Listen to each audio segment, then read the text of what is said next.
The Etruscan is probably the first novel in English set in Tuscia, a rustic corner of undiscovered Italy, 70 kilometers north of Rome in the province of Viterbo. Nestled in between the better-known regions of Tuscany and Umbria, this area is unspoiled by mass tourism. It's a land of isolated valleys, green pastures, and fertile farmland, of volcanic lakes and ancient trees, of misty and mysterious islands, of underground passageways and rugged rock formations, and lonely trails through the woods roamed by wild boar and frequented by porcini mushroom hunters. It's a land of canyons and deep gorges, with tiny medieval towns perched above, where time-honored traditions and ancient crafts have been preserved, where old roads lead down through the gorge to abandoned convents and Etruscan sites. A land of boiling sulfur springs and Roman baths, and most especially, it is the heartland of Etruscan culture.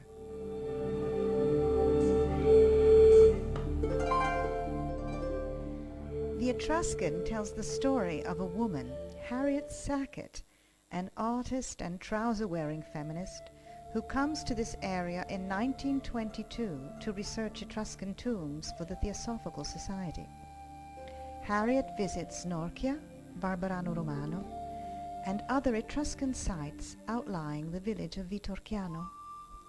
I spent many months traipsing about these places while researching my novel.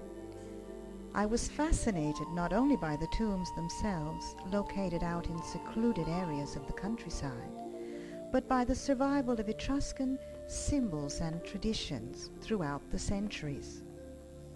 This survival is probably due to the area's isolation, a condition which local people consider an advantage.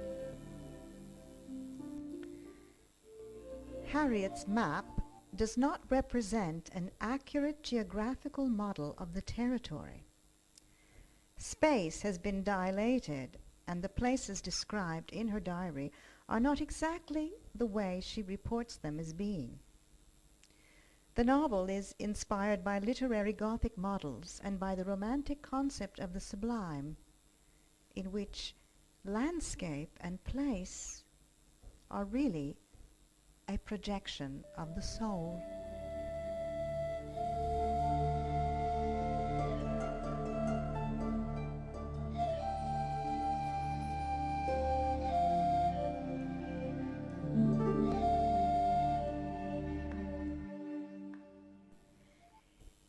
In the novel, Harriet must come to terms with her soulmate, or perhaps her antagonist, Federico del Re, who is an embodiment of an archaic culture. Her experience will be both devastating and transcendent, for the two characters represent two worlds that can never be joined, the temporal and the timeless. Who is Federico del Re? Throughout the book, he is associated with the wild boar. Is he a demon, or is he a shaman? That's up to the reader to decide.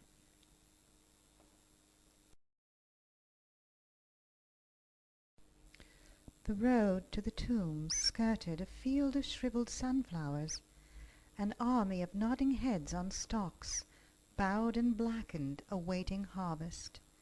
There were no houses out this way, only wide expanses of tawny stubble, alternating with strips of freshly ploughed clay. Here and there on a hilltop, a dead oak or cypress punctuated the empty sky where hungry crows swooped low. Grazing in the quiet meadows were flocks of dirty sheep. Their bells tinkled as they turned their heads to stare at me, a solitary traveler on the road, an alien by local standards. A tallish woman, no longer young, wearing a pair of moleskin trousers and rubber boots, a rucksack swinging on my shoulders. The black felt hat pulled low over my forehead concealed my cropped blonde hair. When working or traveling, I always dress in men's clothes. To those placid sheep, I probably looked like a walking scarecrow. In the distance, beyond the brown hills, I could just see the tip of a square tower where the owner of all this land lived, a reclusive count who also owned the farmhouse I rented nearby on the outskirts of the village of Vitorchiano. The tombs I was going to visit that day were part of the tower estate, and I had been told that I should apply there to request official permission to photograph them and arrange for a guide. I had come to this remote corner of Italy to research Etruscan sites.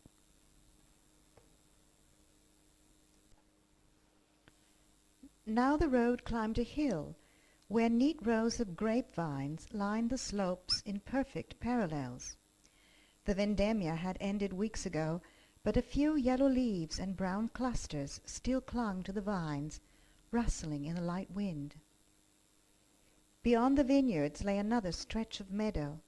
I had seen from the map that the meadow ended on the edge of a small canyon where a trail led down to Norcia, a sprawling city of tombs carved by the Etruscans over 2,000 years ago along the cliffs of a gorge. No photographs of this site had yet been published in England or America, and I had been sent here by the London Theosophical Society to prepare a report on the area.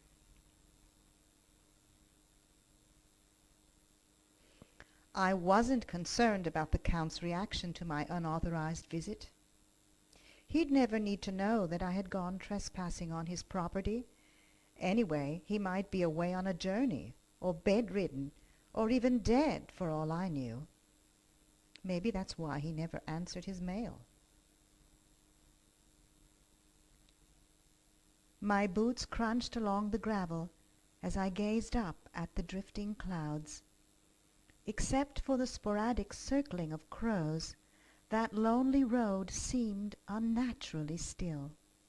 Then, as I rounded a bend, a dog began to bark.